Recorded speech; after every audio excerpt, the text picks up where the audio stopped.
Glad that you're here. And we are thankful also to have the Merits with us. And what we typically do when we have a missionary with us, we like to combine third grade up on purpose so we can celebrate our guests that are here with us, hear what God is doing in and through their lives and through their ministry, think through some questions we might want to know to be able to pray for them more effectively.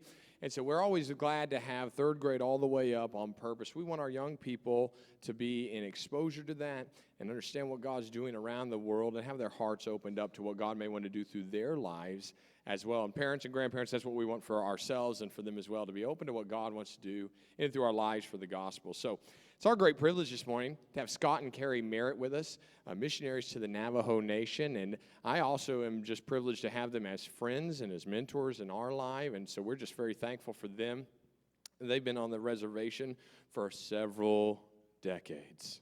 So they're going to share here in a second about how God has used them.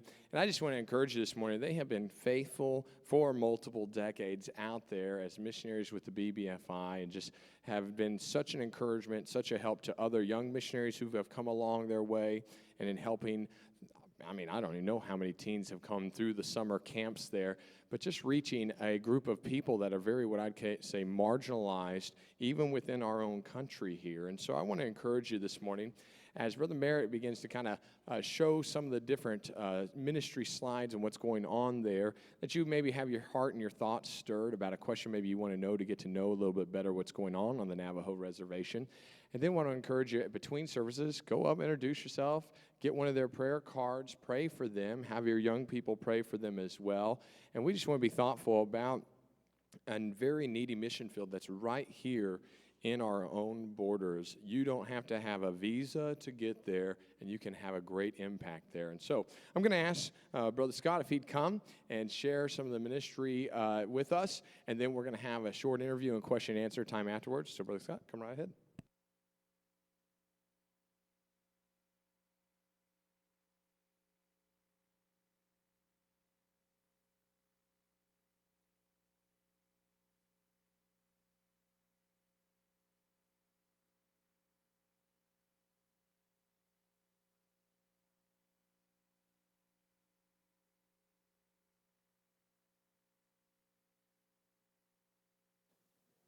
Now can you hear me? That's better. Well, thank you. And it's a real privilege to be here. If I get this thing back on, then I can concentrate on what I'm saying, okay? We are the Merritts, and we're missionaries to the Navajo Indians. We'll show you some pictures here in just a minute. We're so thankful for your pastor allowing us to come, and really thankful that he, I don't know, I guess through the church, I don't know who, but bought us tickets to the Ark Encounter, and that was awesome. And that was on my bucket list right there. As soon as I saw that they were built, I was like, I'm going to that thing someday. And that was pretty cool. And that's what we did yesterday. Went and saw that Ark. But we're so thankful to be here. We know your pastor from a long time ago. I don't know what year he was in college, but between college years, he came out and spent the summer with us out there on the Navajo Reservation. Pardon, honey? He was still in high school, that's right, because he came out on the missions trip with his church there. And so we have known him for a long time, okay? And we're so glad. And I don't know if you remember, but he came...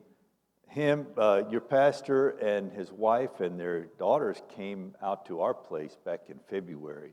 They were in Arizona, and I don't know what he was doing down south, some conference or something, but then they came and spent the weekend with us and were in our church there, was in our church there, okay? And so, it's really good to be here. And we are a little bit tired still. We had quite a day of travel Friday. But if you want to know that story, I'll tell it to you later on, okay? Because that's a long story. But we are kind of recovering and want to make sure, is this the right button? There he is right there. I thought I'd start with that. I know. That's your pastor when he spent that summer with us. And yeah, I know. You want to look at that for a while, or should we move on? Any questions? Yeah, he has matured. It is kind of funny to see him, but he was with us in February, and such an encouragement to our people because they remembered him. And it was a lot of fun having him and his family. And they're an encouragement to our folks. We had a really good time. But that's how far we go back. That is our platform right there from our church down there. Okay? Just in case you're wondering what's behind or what church he's in, that is our church right there. We are the Merritt family. Get started on this. And we're not on deputation or furlough. We came right from the res just this weekend. Tomorrow morning, we're going back. Okay, so we're not doing this all the time. So I'm a little bit rusty, you might say, on that. Let's see here. There we are. This is our picture of our family from a long time ago. Okay, these are our kids. Does this have a pointer on it, Paul? Which is the... Okay, the green is the laser. This is our family, and from a long, I say long, this is probably 8 years ago, something like that. But it's the most decent picture we have of all of our family together. You understand, right? And so now this Troy, he's a pilot for an Endeavor. That's a Delta company. That's why we can fly, stand by, but that's a long story. That's that long story I'm going to, for those that want to hear it, right? And he's based in Atlanta. And he's 20, how old is Troy now? 26 years old? This is Cody, and he's in San Diego. He's a Marine. And he's 24 years old, okay? And then Katie, right there, is 21. She just got married last summer. And then Veronica is still at home, actually, right there. She is 17. She just graduated from high school and has a job now. And she's going to start taking some college classes. And she drives my truck all over the place.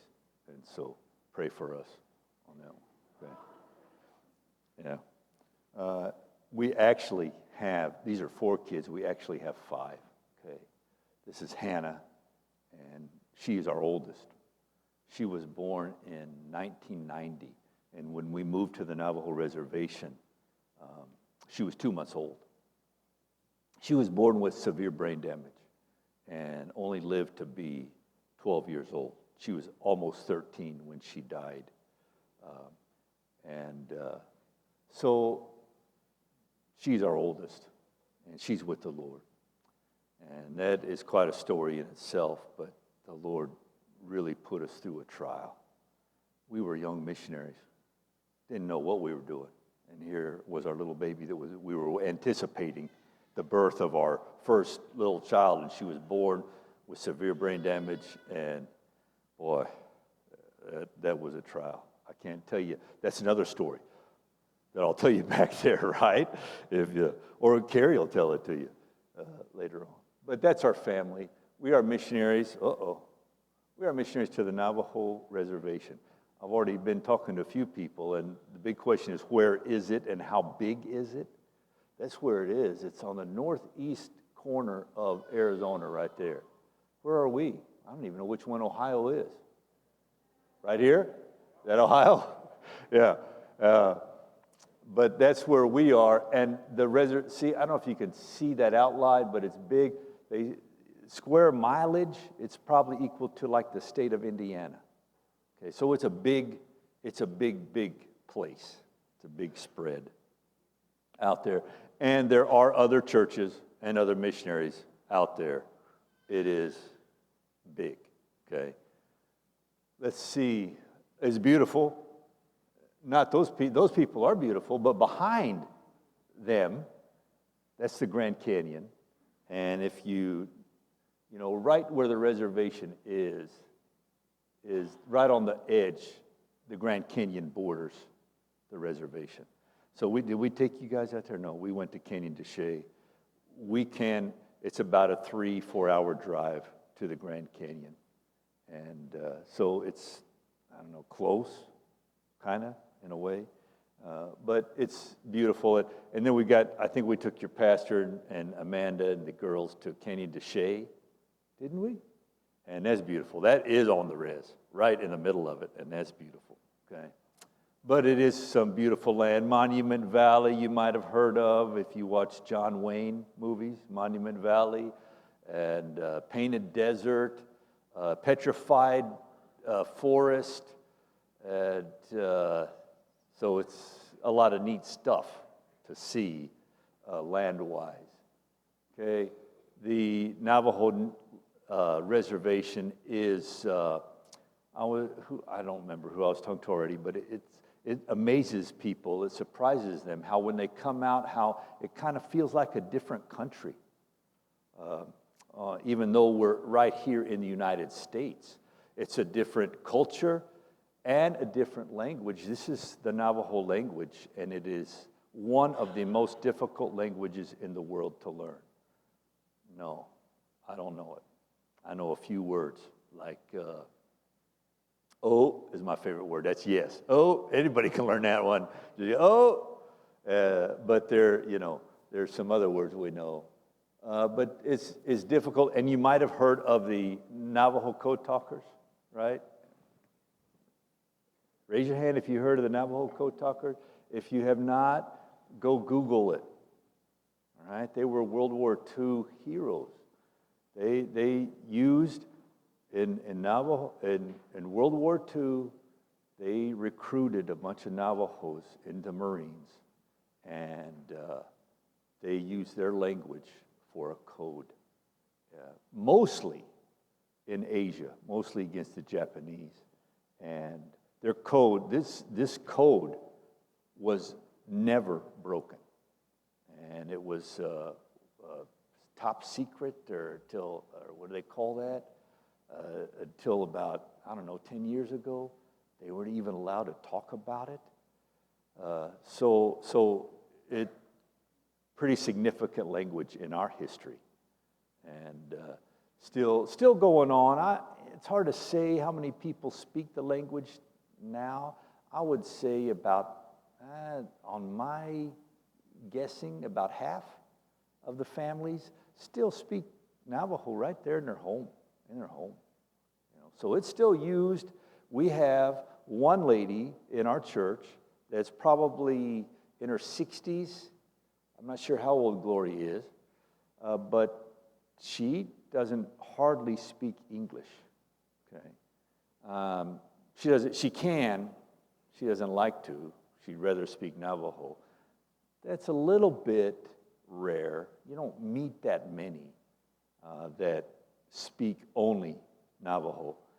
Maybe some older folks, right? You might meet some older folks like that, as in older than me, right? Okay. This is a typical house on the reservation. That's a hogan. Oops, pushed the wrong button. That's a hogan right there. A hogan is just a round house, and usually the old hogans are made out of logs or rock, and then they use mud to put in between if it's a log, they use mud to kind of seal it up, and a lot of times it's dirt on the roof. We always joke and say, you got to mow your roof, but they don't really grow stuff. It's a desert, so there's not much growing on there. But a lot of times, it's pretty typical. You'll see a hogan and then a house or a trailer house or 2 or 3 trailer houses. All of the family kind of lives on one piece of land. It is reservation, so that means we call it federal grant land, so they don't own the land. None of the individual Navajo people own the land.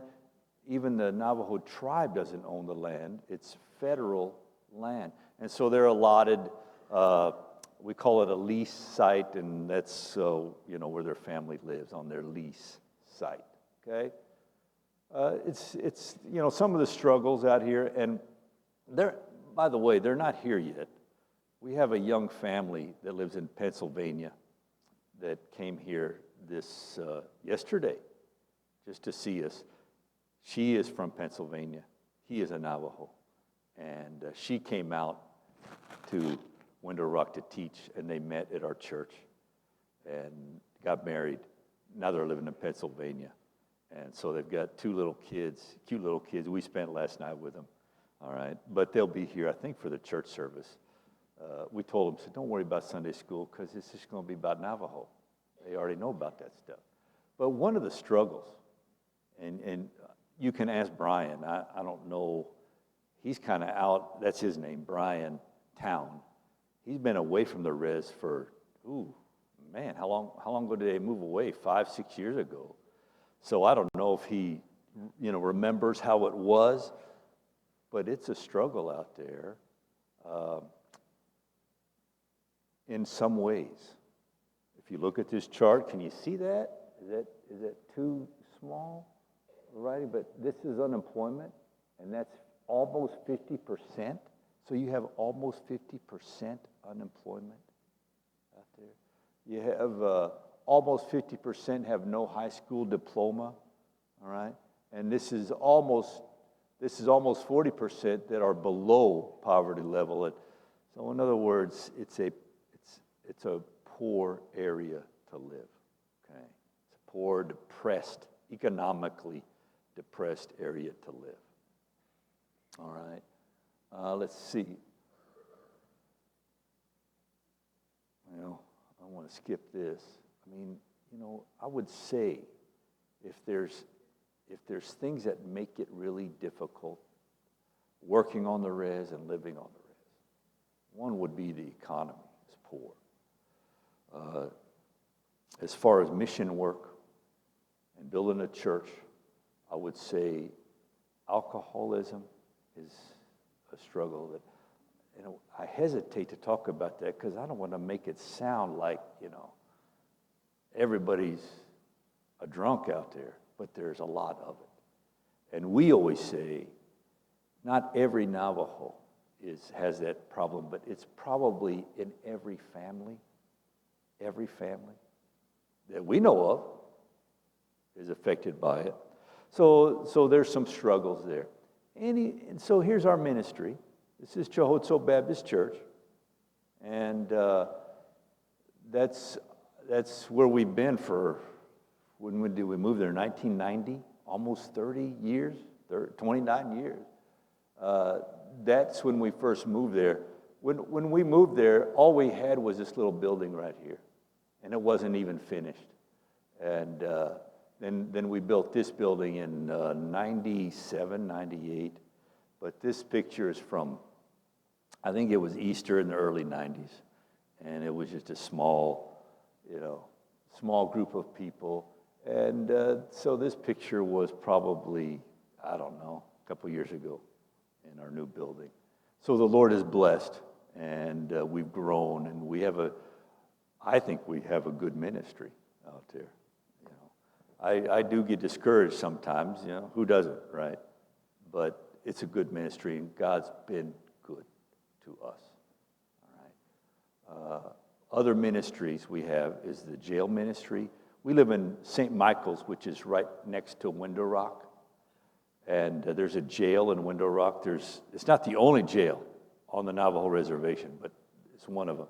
We go every Monday night and preach to the guys in jail. We kind of have like a church service. We sing, and that's Wally right there. He gives his testimony. Then we take turns having a Bible study. I give the Bible study one week, then he gives it the next week. I love this ministry. And I can't say that, we have had some visitors come from this to our church. But it's it's not, a real, they're just not coming to church, and it's not really growing our church. But I love it in that these guys in the jail, there's something about being in jail when a guy's down that he listens. And that's what we tell them sometimes in our jail ministry. We say, if you guys weren't here tonight, you wouldn't be listening to the Bible. You wouldn't be listening to you wouldn't care, but they are now. And they come, and we go in there with a Bible and a songbook, and they come and they sit down and they want to sing and they listen to the Bible study, and I love it, actually. And so that's one of our ministries, the church, the jail ministry, and then this is our youth camp. And if you notice, the territory around, there's nothing growing, right? I say it's probably the ugliest youth camp in the world because there's nothing there. But we love it, and the kids love it. Who did I meet? Somebody. It was a lady at we just finished Bible school, and we had family night Wednesday night, and there was a lady there. She says her daughter went to camp last summer. This camp with us or with another church. But she said her daughter loved it. She can't wait till next year. And I've had kids say that. I've had kids say, can't we have camp for 2 weeks? And I'm like, if you want me to die, if you call an ambulance. But this is what God has given us. We have kind of inherited this camp. There was some missionaries before us, Cliff and Elsie Fishgrab. That's what got me started in the ministry, and with the Navajo, was working with them. And they started this, and when they got older, they just handed it over to us. And we've been doing this for, 20-something years, right? And we've got some good missionary friends that help us and work with us, but it is, to me, it is a key part of our ministry, is this camp. And I can't remember if I have more pictures. That's the last picture right there, because that's what I'm going to end up with, is that verse that says, finally, brethren, pray for us that the word of the Lord may have free course and be glorified, even as it is with you. That's been our verse for a long time, since we've been missionaries, okay? And so that's a little bit about the res, and I'm sure that I have forgotten stuff. I've still got a little bit of jet lag. I'm using that for an excuse, right? But that's my excuse today. And we are on Eastern time. Our bodies are on Mountain time, so it's early in the morning to us out here. Anyway, that's our presentation. Questions? You got a question? Uh-oh. I've got a question, Pastor. Oh, no. If I could have Carrie come up, if you don't mind. Yes. Your favorite thing in the world. We appreciate that, Carrie. If you guys wouldn't mind, maybe we want to just bounce a few questions off. If you have one, I'd like you to think about it. And then do we have somebody with a microphone? All right. Here in a second, Luke Black will run around to you. And so if you guys want to take a seat, if you want to. Yeah, that's about all it is there. What's the matter, honey? There's a seat. Oh. I'll stand. Maybe speak for a second about something you brought up, just to kind of put it in our mind. Those stats, those are startling, I think. I think sometimes we think in American culture, unemployment and poverty and all that, but we don't recognize just how exaggerated it is on the Navajo reservation. So you started to speak to about the alcoholism. Would either one of you care to speak about the hopelessness that abounds out there? Go for it, Carrie. Yeah, go for it, Carrie. Yeah. Okay, hopelessness. Well, the culture, you need to, I guess the thing, if I could convey one idea, is that the Navajo traditional religion is still extremely strong. You might not have that in your head. I know growing up, I grew up in Texas, and I didn't know anything about Native Americans as a rule, really. And I didn't understand that, they were in the movies to me. So that's all I knew. And the idea that a culture or people still believed the way that they had for thousands of years was very hard for me. I thought they were just like me. And their culture and their religion is still very, very strong. And I would say that probably 90% or more of the people still practice their traditional religion. And their religion is, you know, and one of the things that I know that people in the East, and I say East because we live in the West, but they kind of glorify the Native American religion. It's beautiful, or it's you know, to be admired. They love the earth, and you know, that sort of thing. Well, it's not. It's very steeped in fear and darkness. It is a pagan religion. Where they, you know, the medicine men actually do consult with demons. It is, you know what I mean? It's a very dark religion, and it holds the people in bondage. They believe that it is, you never say anything negative about yourself or anything bad about yourself, because that like invites bad. So for a Navajo to admit that they're a sinner is a very, very difficult thing to do, because you never say anything bad about yourself. You never say, I'm a sinner. They believe that that to be a good Navajo is to practice their religion. And so for them, it's a very much a part of their identity and a part of their culture, but it holds them in bondage. And when a person comes to know Christ, it is a very long journey to be a good follower of Christ, because they are still held by their traditional religion.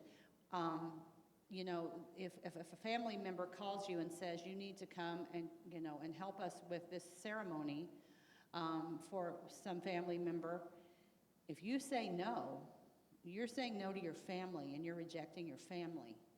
And so that's very difficult for them, and they very, very easily are pulled out of church and out of following Christ and back into their religion very quickly and very easily. I would say, you know, we've been there almost, well, overall 30 years, but we... a lot of pressure. We've seen a lot of Navajos come to know Christ and then fall back into their religion, and then come back and then go back. It's taken us this many years to really develop strong Native leadership where people follow Christ and Christ only. And they, you know, and they won't go back and participate in their traditional religion. When the young women, you know, come into puberty, they, you know, it's a given that they're going to have the puberty ceremony, and that involves the medicine man. And so to not have your daughter have a puberty ceremony is to mean she's not going to be a Navajo woman. And so for them, when their daughters reach that age, they may be okay with other things, but then they have to really make that call, are we going to do a puberty ceremony for our daughter? And so, you know, and to them, that's a real turning point if they can get past that, you know. So to understand their religion still has a lot of hold. That's where the hopelessness can come in. It's because they are pulled back into that, and they hold on to that, and it you know, it causes fear, and you know, there's curses and things like that. So to be free from that. The second thing that's so strong is alcoholism, and I, you know, I hesitate to say this because everybody says, well, we have alcoholism everywhere. But for the Navajo and for Native Americans in general, alcohol has a very strong pull on their body, unlike, I say, European Americans, because they haven't had it introduced into their system as early as we did. So maybe they've only been exposed themselves to alcohol for maybe 100, 150 years, maybe. And they haven't developed the tolerance that a European American might have to it. So a small amount goes a long way for them, and it takes them very far. And we have, I mean, every family is affected by it, and it destroys and you know, I grew up where, you know, in my family where there were some alcoholics, but I would call them functional alcoholics. They got up and went to work every day. For a Navajo, that doesn't happen. It takes them completely out. And it is so devastating. You can't imagine. We have a young man in our church who drank himself to a point he was in a diabetic coma and lost his leg. He's in his probably his 30s. We had a man that was in his early 30s die. Nate. Nate, Talking about 2 Nate. years ago, of alcoholism, young family. We have had so many that just car wrecks and killing their wives and beating their children, and it's just a devastating effect on the culture there. It is devastation everywhere, but the amount of devastation it causes is very disproportionate to what you're familiar with, I'm sure. And I'm glad my wife brought that up because I forgot. I don't have a picture of traditional religion because there's no picture. But that religion thing, traditional religion, it's a real roadblock. And alcoholism and hopelessness, I always feel like that when I leave the jail. Because these guys, I just cannot imagine going home to what these guys go home to. I mean, yeah, they're okay in jail, but when they get out of jail, they got to go right back to the same home. And I just always think, man, that's tough. I think I met him in jail. I was giving him a ride home or to somewhere, and he was in the car, the church van, and there was two guys, and I was asking him, where are you from? Because on the res you're from different places. And I asked this guy, I said, where are you from? And he said, Hogan Hojone, and that's the local orphanage. It's not really an orphanage; it's like a child care. And his mom and dad died when he was a young child. They died of alcoholism, and he was an alcoholic. And he didn't have anything. Dropped out of school. Talk about hopelessness, man. I don't know. It was like, oh, yeah. What do you say? One thing I'd like to It's give tough. you, It's tough. You can go find out for yourself. If you go to Netflix, in which most everybody in the world has Netflix, right? There is a program, and I believe it's still on Netflix. It's called Navajo Cops. It was made by National Geographic Channel, and I know they had several episodes on Netflix.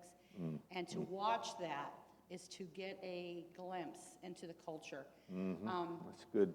Just another quick thing, I teach school, and there's just outside my window that was 2 years ago, we have a lot of drunks that come into town because the reservation is dry, but they still can get it there. There's bootleggers, but the town is where they go to drink. And they all kind of congregate near my school. And so one morning I noticed a guy I could see him out of my window near our playground, a guy laying down in the bushes, and I thought he was passed out because you see that a lot. Of course, it was cold, and so he was kind of huddled under the bushes. Well, I looked out my window about noon, and he was still there. And when I got ready to take my kids out to go home, he was still there.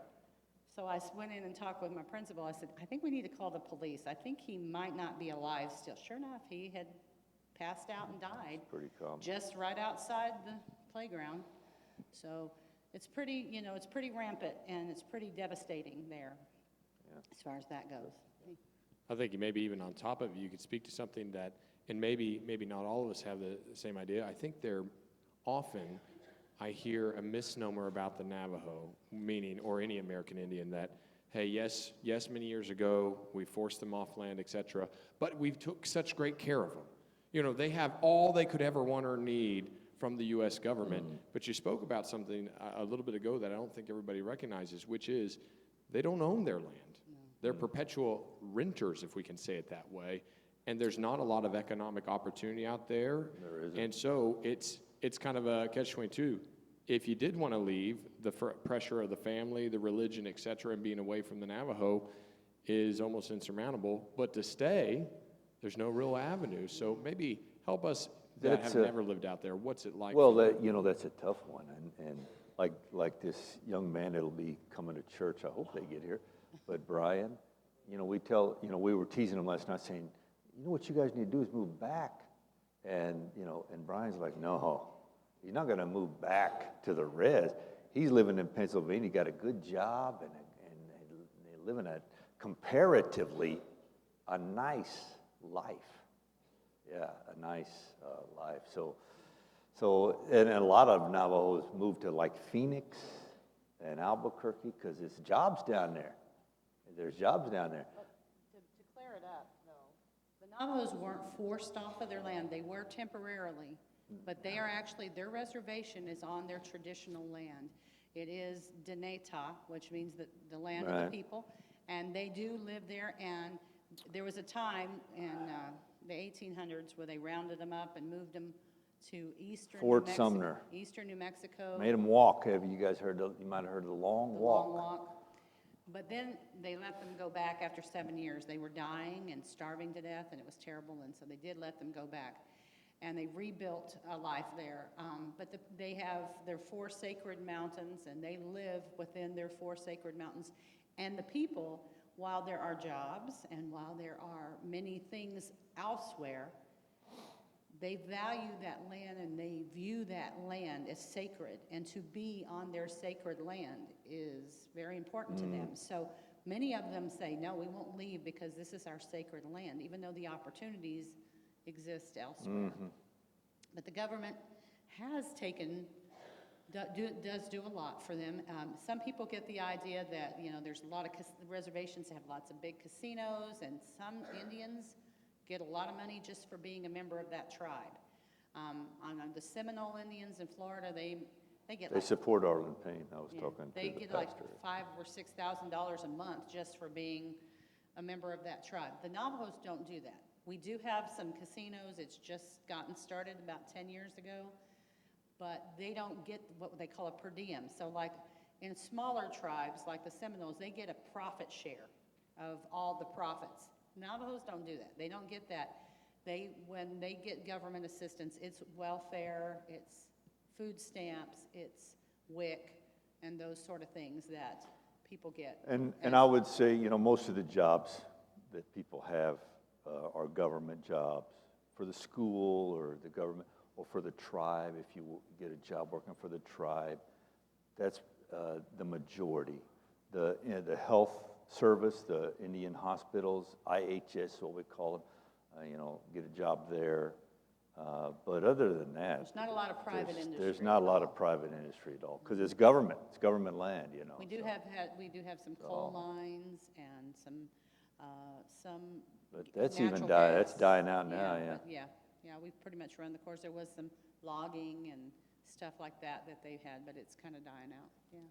So, again, not to try to paint it too bleak, but just to kind of remove ourselves. I mean, this is in our own country, and sometimes I think we forget that. We think, poverty's in Haiti, or poverty and injustice are in fill in the blank. But I think it's important for us to realize the great hindrances there are to the gospel, not only religiously, but then the situations of hopelessness they find themselves in. And that's something you and I are able to be a part of with the gospel, partnering with missionaries and being a part of change in our communities as well. And so let me take one quick question just due to time's sake. Luke, why don't you pop up? If you have a question you'd like to ask the Merritts, we'll get that mic to you real quick. All right, John Carter back there. If you'd run that back to John real quick, Luke. Thanks. Oh. A long time ago, we sponsored a missionary down in Jamaica, and he was beat up by a medicine man. Do you have such threats from your medicine man and your tribes? Well, we do have medicine men. I've never been beat up by one. Have you? No, No, I don't think he ever has either. the traditional Navajo religion is pretty peaceful, and it's not. They don't have a lot of animosity in that way towards us. No, so no, it's not a. I wouldn't say they welcome us in warm embrace, but they're not aggressive or violent. No. Would we say it's a chameleonizing religion? They're fine as long as you keep Navajo tradition, and you could be some other Anything fill in the else, blanks as long as. Well, and their idea is, hey, why not? If it helps and it's good, we'll take it. The clearest example is when I went to the hospital to pray for a lady. They asked me to come, and would I pray for this lady and talk to her? Well, she'd already had a medicine man, a Catholic priest, a Mormon guy. I was like the fourth one, and I'm like, you know, but that's their mentality is, hey, one of these things is going to help, right? So might as well take it all. That's yeah.